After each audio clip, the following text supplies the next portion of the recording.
If I am in harmony with the laws of energy, I will live in joy, peace, and freedom and abundance, no matter what cycles are going on in time and space. And so you can think about Swami Yogananda Paramahansa was here in the Great Depression. He lived in joy and freedom and peace and abundance in the midst of the Great Depression. Swami Premananda also was here. He founded his community near DC in 1928 when his teacher asked him to come over and found that. He lived in joy and peace and prosperity and abundance. Swami Shankarananda founded Darshan Charitable Trust November 3rd, 50 years ago, this year, in the midst of the Vietnam War. And so we know that was a conflict that divided families. We know that there were sometimes people who didn't talk to other members of their family. Right now, in the Jewish community, there are members of families that are not talking to other members of family based upon different understandings. We know that this is an experience that can happen in time and space. Always, the yogic teachings are guiding me to be illumined by the light, which is one with the light in the heart of all beings, including the ones who seem to be on an opposing side. Deeper than all of it are these universal laws of energy and light. I choose to not wait to allow that flow of divine love and peace and purity and light and perfection to flow through me. I'm not going to wait for anything to happen in time and space. I'm going to immediately go to that flow of divine light and love and joy and peace and beauty and purity and perfection.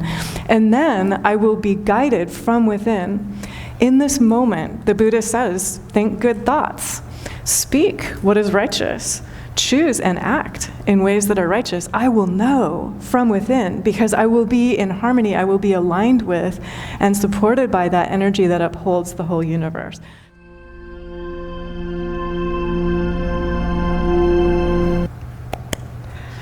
Good morning. Welcome everybody to our Truth, Love, and Justice series. The topic today is how does a yogi approach politics? Very, very juicy topic. Of course, we'll start with a framework and understanding of what is politics. And good morning, Swami. What is politics? So according to most political scientists, politics is just about who gets what, when, where, and how. So it's about competitive claim staking, meaning there are various perspectives and scarce resources. How do we distribute those resources, and what groups of people gain access to those resources? So politics is a game that humans have played as long as there have been humans. So when we emerged on the plains of East Africa 150,000 years ago, we were playing the game of politics. Early bands of humans had different perspectives about how to distribute resources in the same way that we have perspectives about that now, although it has become a lot more complex in today's world than what early humans experienced. The primary crux on which politics is sort of stabilized is on rules. So all politics involves rules. For example, in the United States, the number one rule-bearing document that our politics adheres to is the Constitution. And the people who are most successful in politics, this is what political scientists say, are those who are able to use those rules or break those rules to achieve their goal. Right? It also is about mobilizing perspectives. So if I have a perspective, I have the pleasure or the non-pleasure, depending on my perspective, of mobilizing people to my perspective in order to achieve my end. So that is also involved in the game of politics.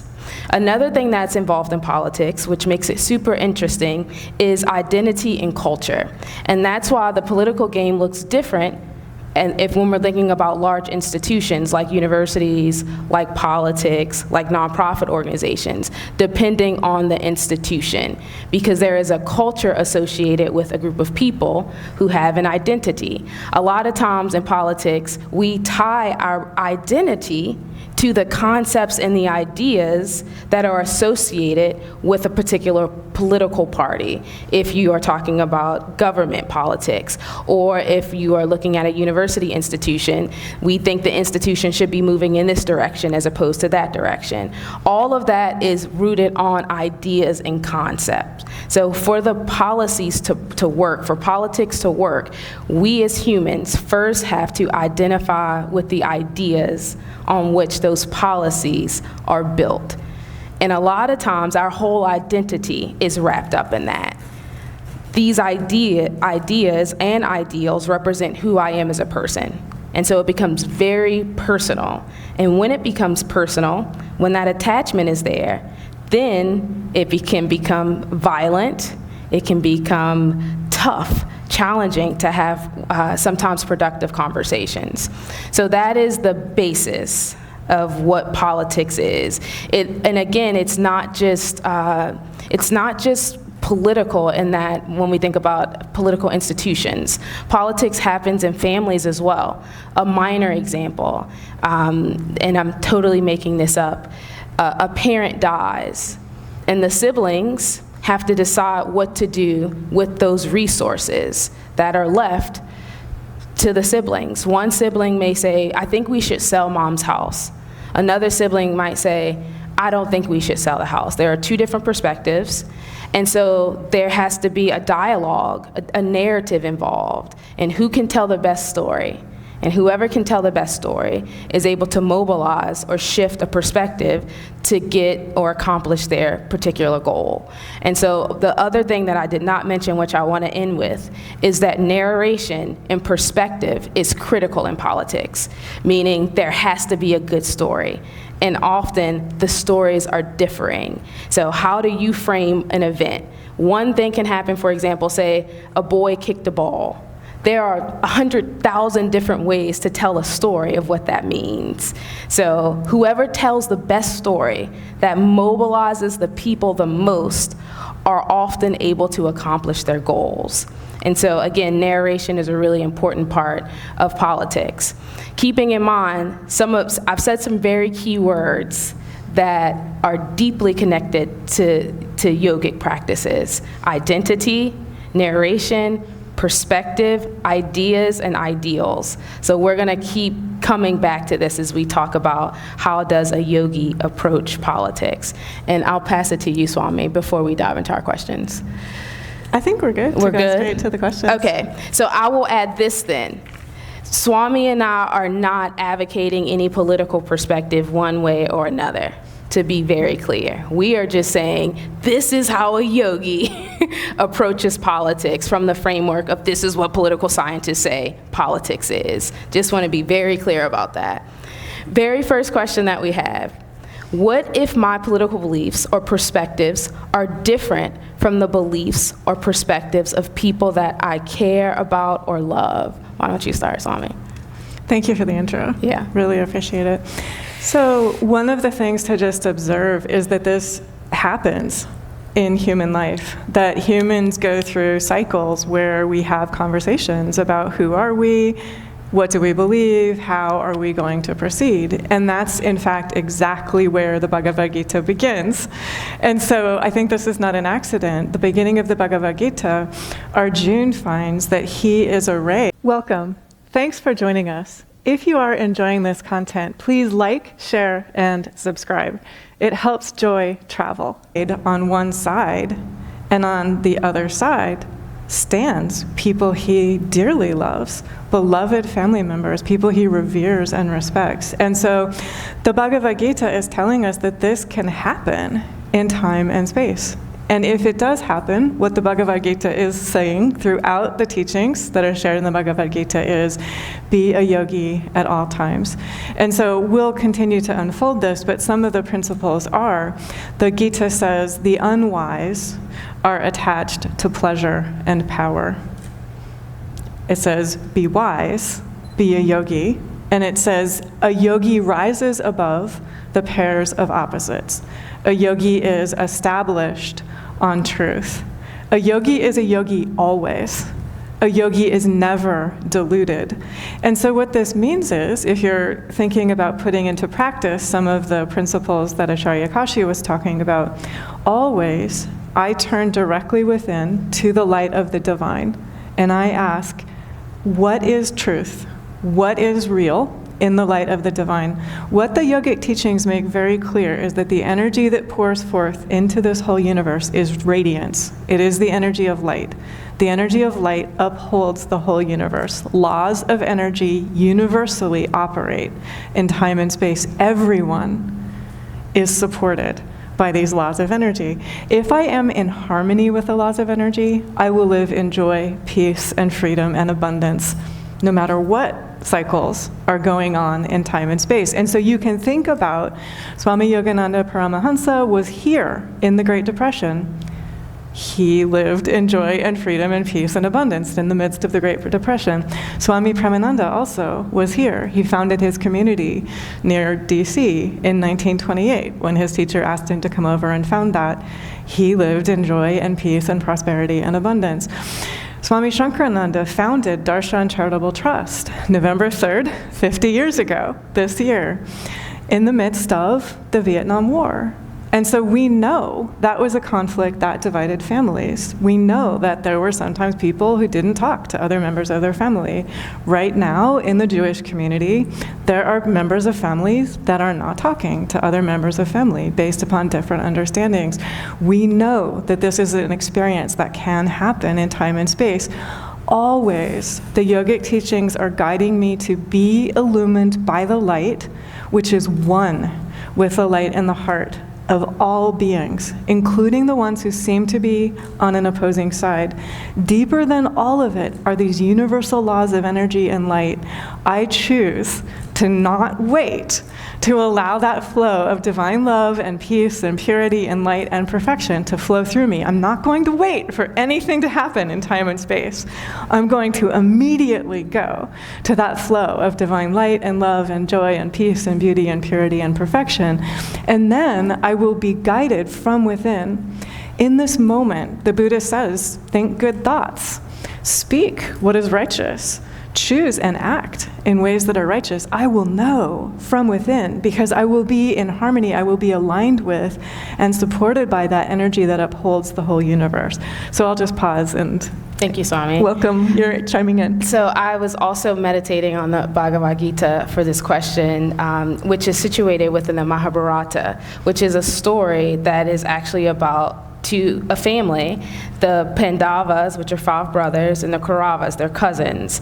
And the Pandava brothers are the rulers of the Kura kingdom. And one of the brothers loses the kingdom in a dice game, and he loses it to the Kaurava brothers. And after 13 years, they're supposed to return the kingdom to the Pandava brothers, but they don't, right?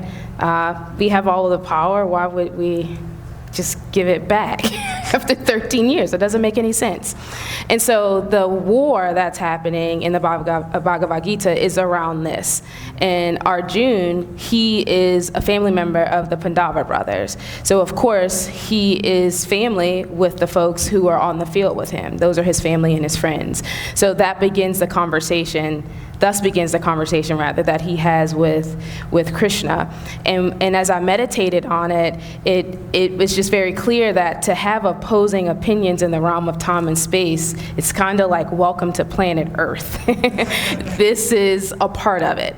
It is what we do in the midst of those opposing opinions that either help us to recognize and to come into contact with love, which is always with us, or we experience the war, we experience that battlefield. So even in the midst of that, the Pandava brothers, they've come to know truth. I've shared before the story of the Akshaya Patra, the inexhaustible vessel. So while the brothers were exiled from their kingdom, they are in the forest with their wife. There is one wife shared between 5 brothers, and there are limited resources. So again, we're getting into politics. There are scarce resources. The Kaurava family has access to all of the resources, but Krishna provides a bowl to the Pandava brothers and says that anything that you require will be provided through this in this bowl. So if they needed food, the bowl would be filled with food.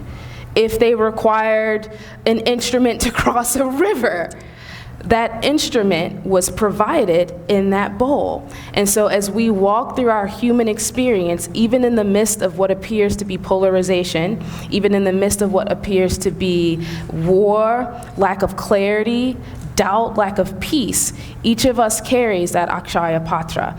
And the thing about it is, we come to realize we carry it through our walk. The brothers had always possessed it, but they were not aware of it. So we must come to see that those opposing opinions, if we are living the truth in the midst of while we perceive them to be real, we come to see we have everything we need to navigate through it. So please, be a yogi always, to go back to what Swami said, because it's in that way that we recognize pure consciousness is with us, upholding us, loving us, walking with us in the midst of what appears to be difference. And that is what Arjuna on the battlefield comes to recognize. His attention is not so much on the war in front of him, it is on pure consciousness in the midst of the war in front of him. So if in your families there appears to be divisiveness, division, do your work. Keep your eyes on that unchanging sun, because that is how all things become illumined, when you do your work. And also keep in mind, there is only one sovereign power. Politics will play its game. All authority comes from pure consciousness.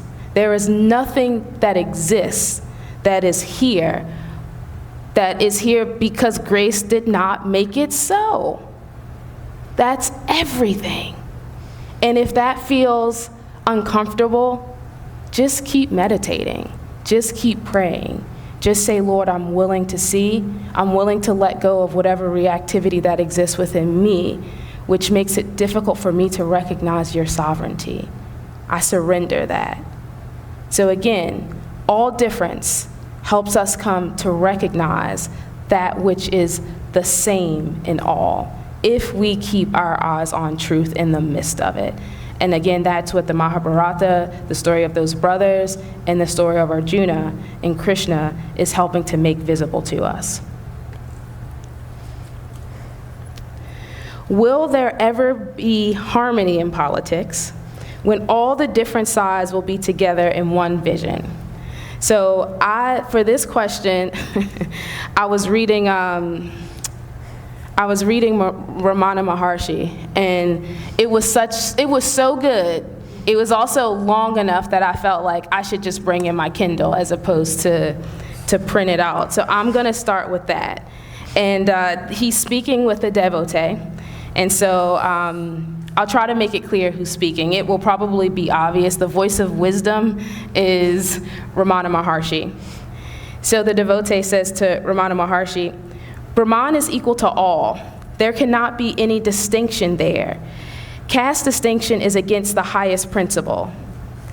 Why do you drag in Brahman? He has no grievances. Let him who has grievances pursue the matter. The devotee says, you are a Mahatma. You cannot admit caste. How do the people here enforce such distinctions? Did I tell you that I am a Mahatma? You are saying it yourself. Nor did I make a grievance of this caste affair. Why do you bring in all of these names? They can take care of themselves. They do not require your help. And the devotee says, Mahatma Gandhi also admits equality. He says, Gandhi is not here.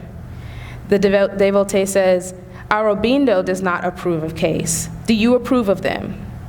As for my opinion, how does that matter to you?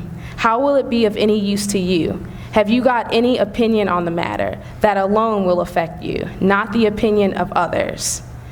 The devotee says, I do not approve of the caste system. Mahatma's opinion is valuable as a guidance. I want your blessings in my attempts. And Ramana Maharshi says, Mahatma has told you to seek and find yourself.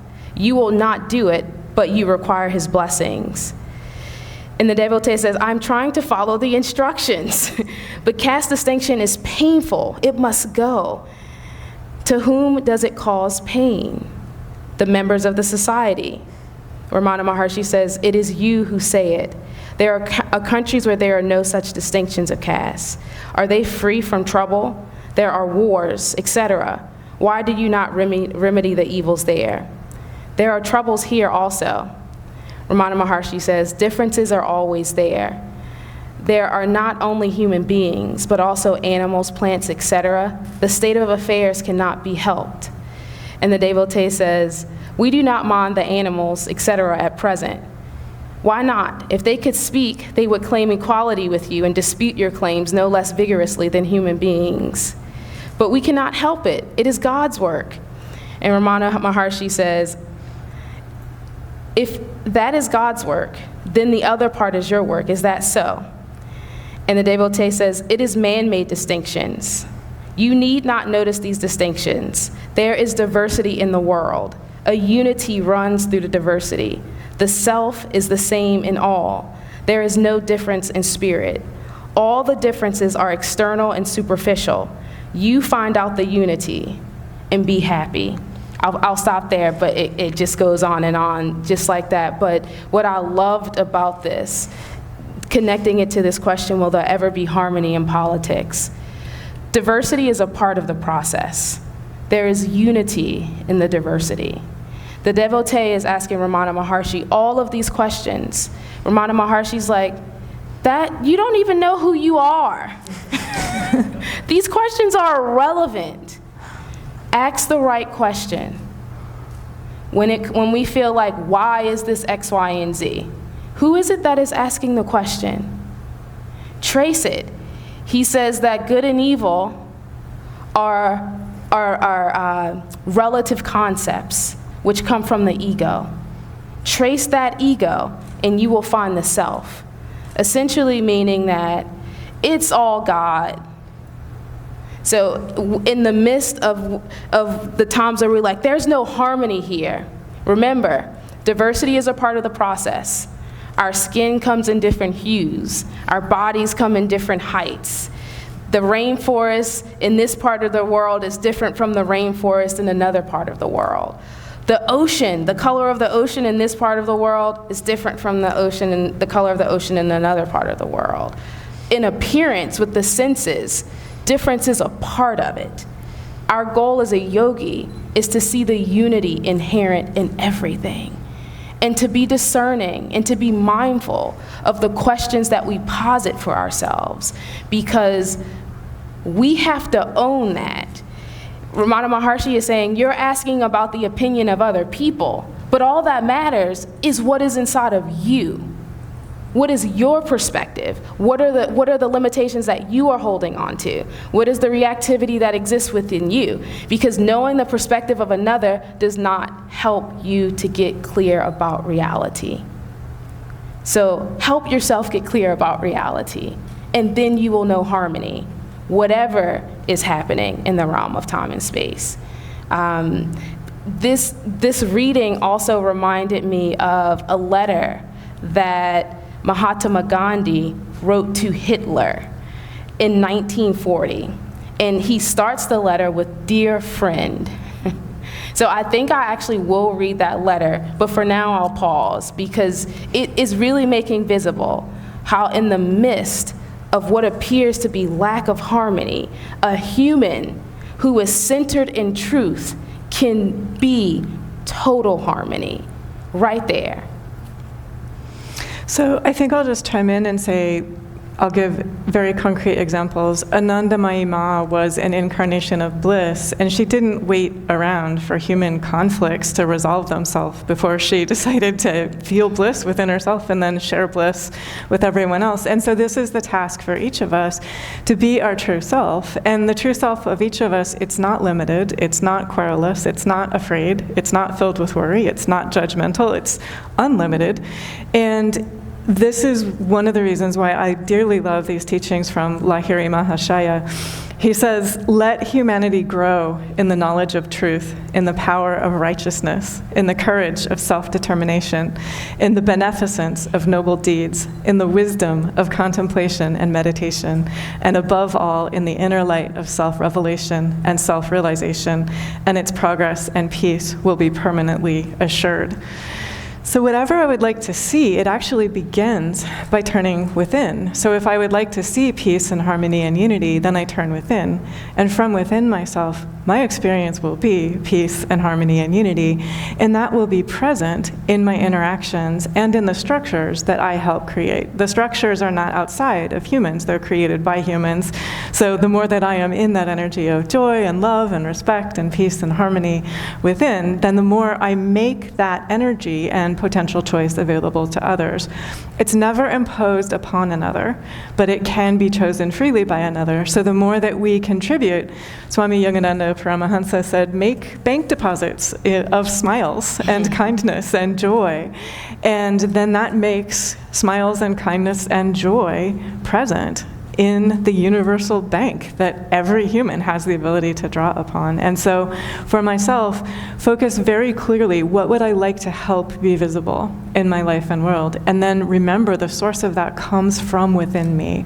And I will always have clarity, I will always have courage, I will always have skill, I will always have strength and creativity and good humor and laughter and joy to move forward. All right, our next question. What if I perceive that one political group is causing harm? What do I do? How do I not be reactive when somebody is causing death, vilification, or harm to other people?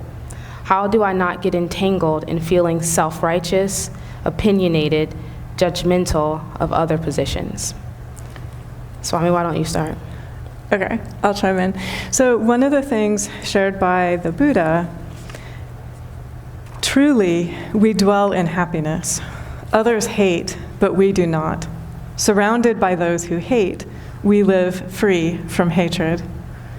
Truly, we dwell in happiness, free from struggles while others struggle. Surrounded by struggling people, we live free from conflict. And so he really is sharing that same teaching, that same realization. I don't have to wait for other people or for the world to change in order to live in happiness. Happiness comes when I live in love within myself, when I live in wisdom and courage and strength and skill within myself. Happiness comes when I live in peace and harmony and unity within myself.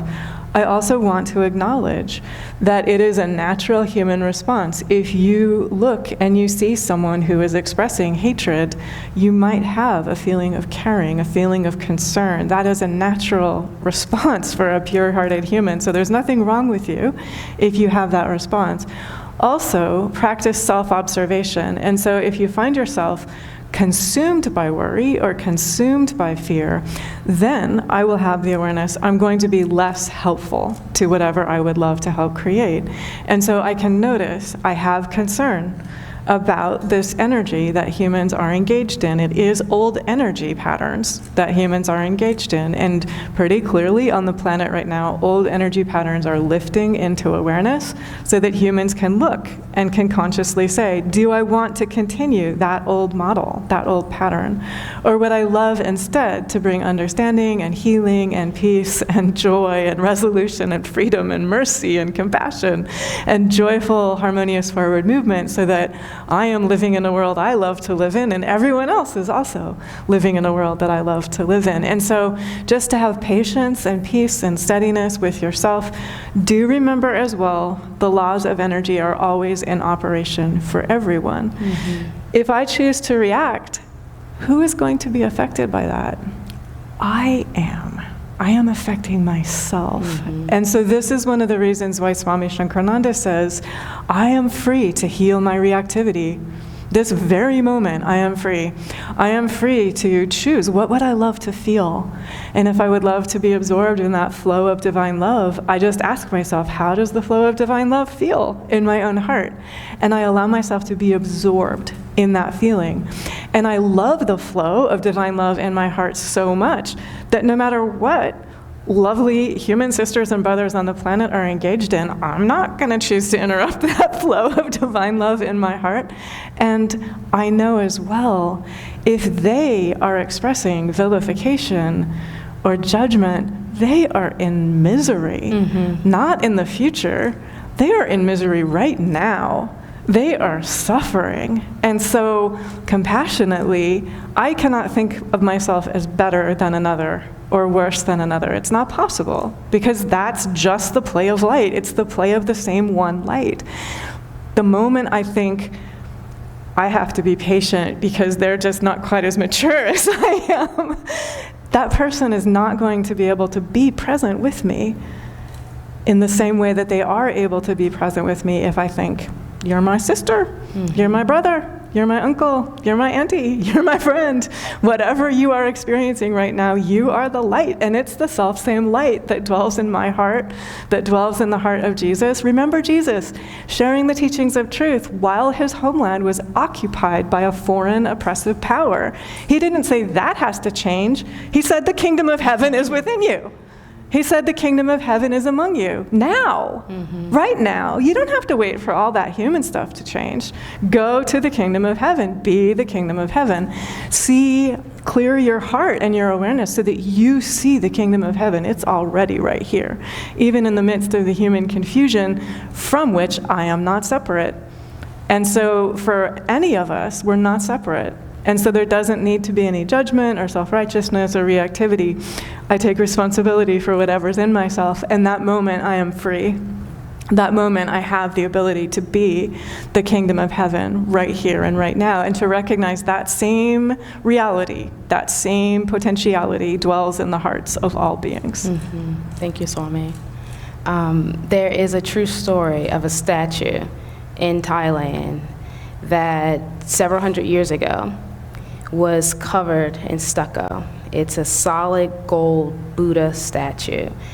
And at some point, because it had been covered in stucco, the people lost memory of the fact that the Buddha statue was solid gold.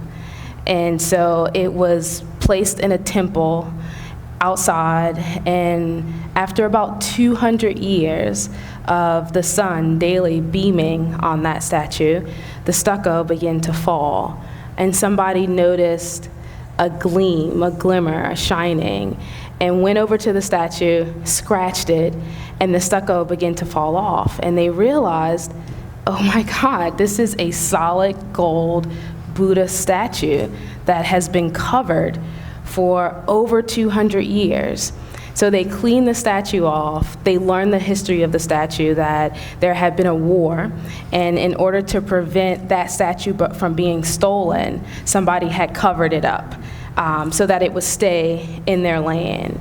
And now the statue is very beautiful. It's shining. It's an inspiration to the Buddhist people of Thailand who often visit the temple where it is.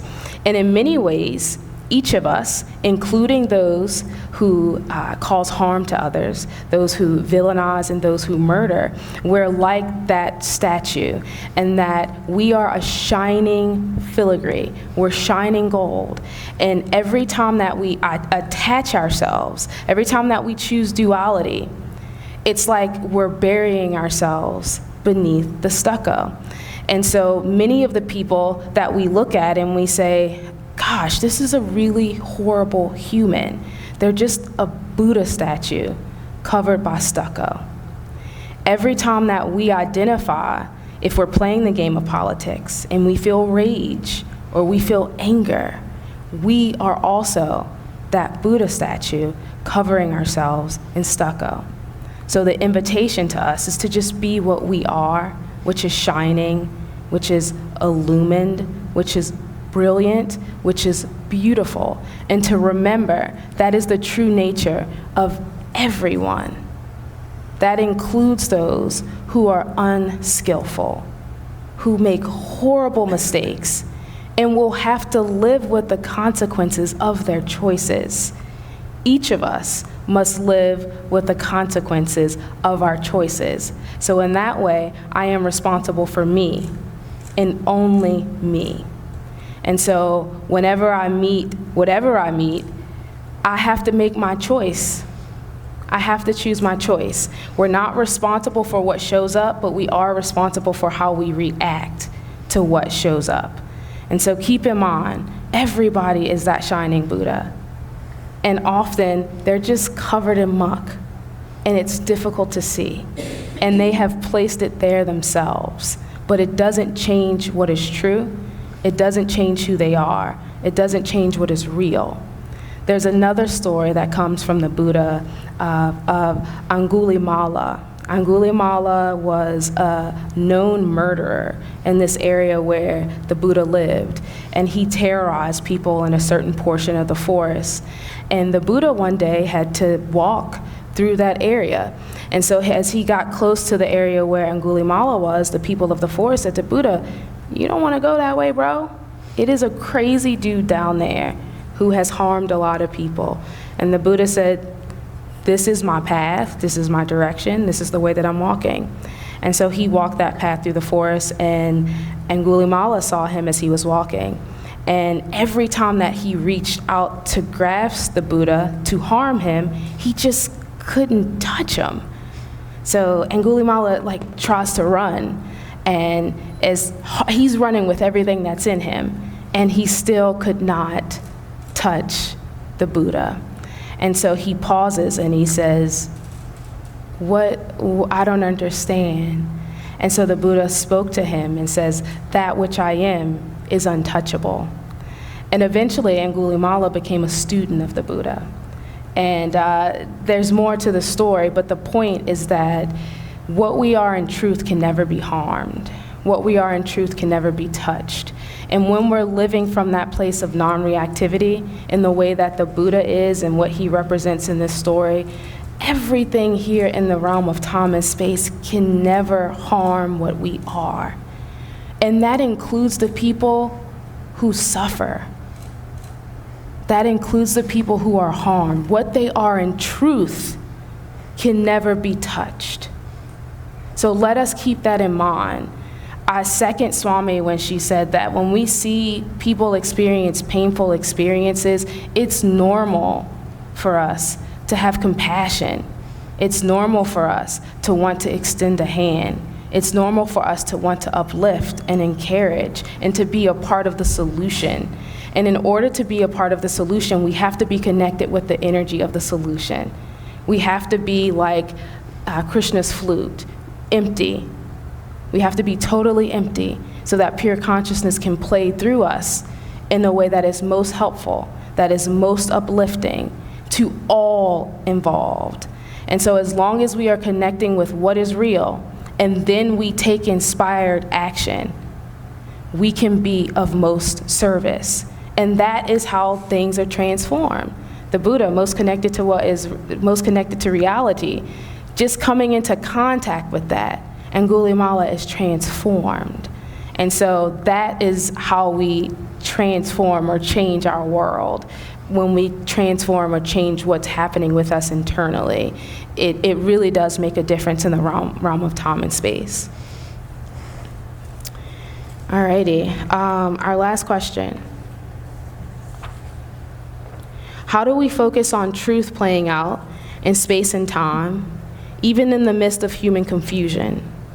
What if I feel fear or worry? Swami, why don't you start? I have a couple of teachings from Howard Thurman, who was an amazing teacher and mystic and mentor to Dr. Martin Luther King Jr. He's speaking in this teaching about Jesus, but he's also speaking very clearly about himself. He would never say that, but I'm saying that.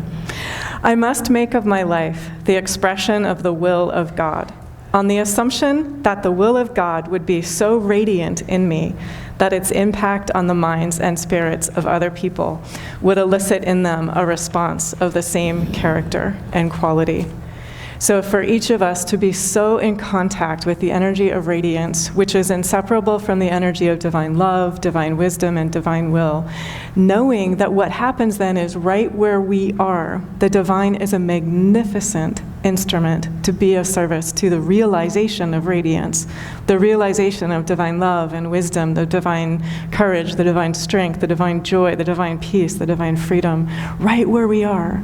So this is no holds barred, and it's right in our families, right in our neighborhoods, right where we live, right where we work, right in our cities, right in the country if we live in the country, right on our planet right now, just to open and to allow that pure energy of radiance. It's already there within us, to connect with it, to trust it. Someone said to me recently, I'm claiming it. I'm claiming that. I'm allowing that to really live in me. So to allow that radiance to really live in us and to trust that that itself initiates a dynamic, positive transformation. That itself helps us be in contact with what is lastingly real.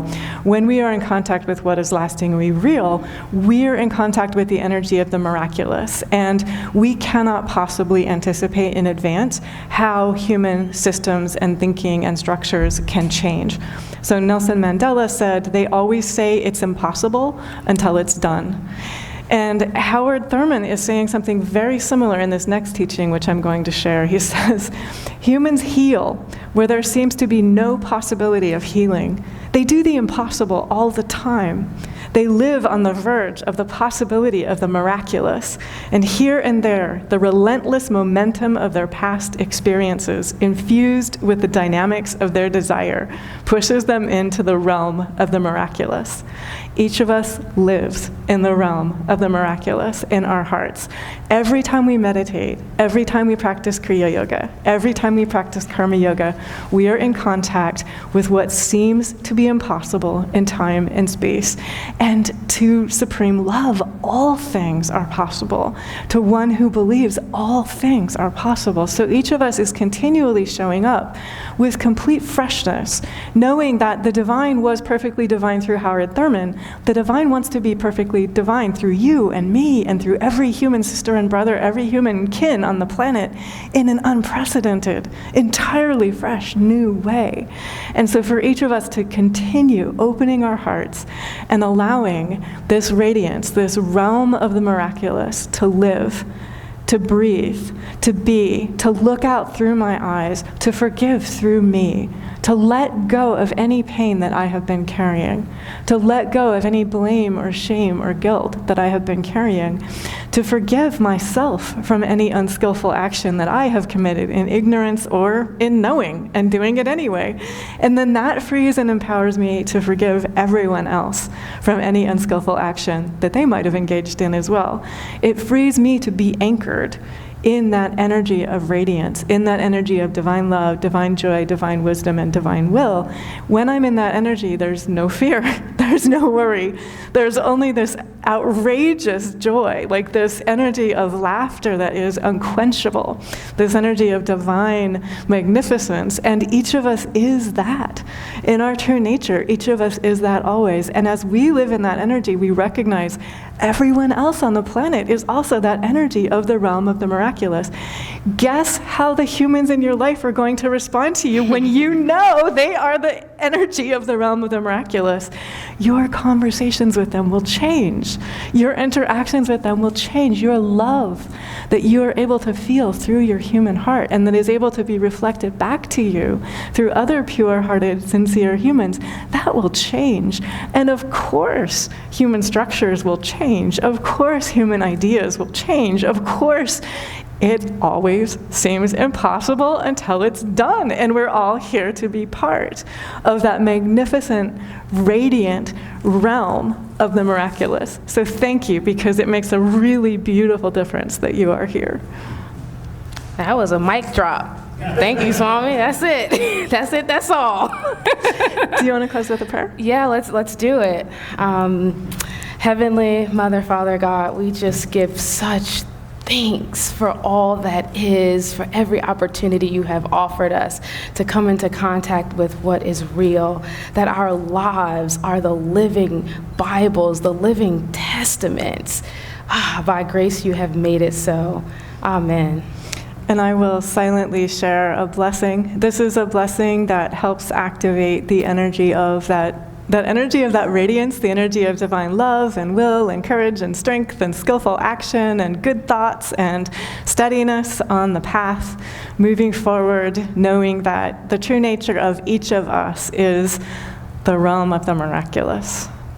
The true nature of every being on the planet is the realm of the miraculous. So it's silent and quick. Open your hearts, and I'll say Om when it is complete.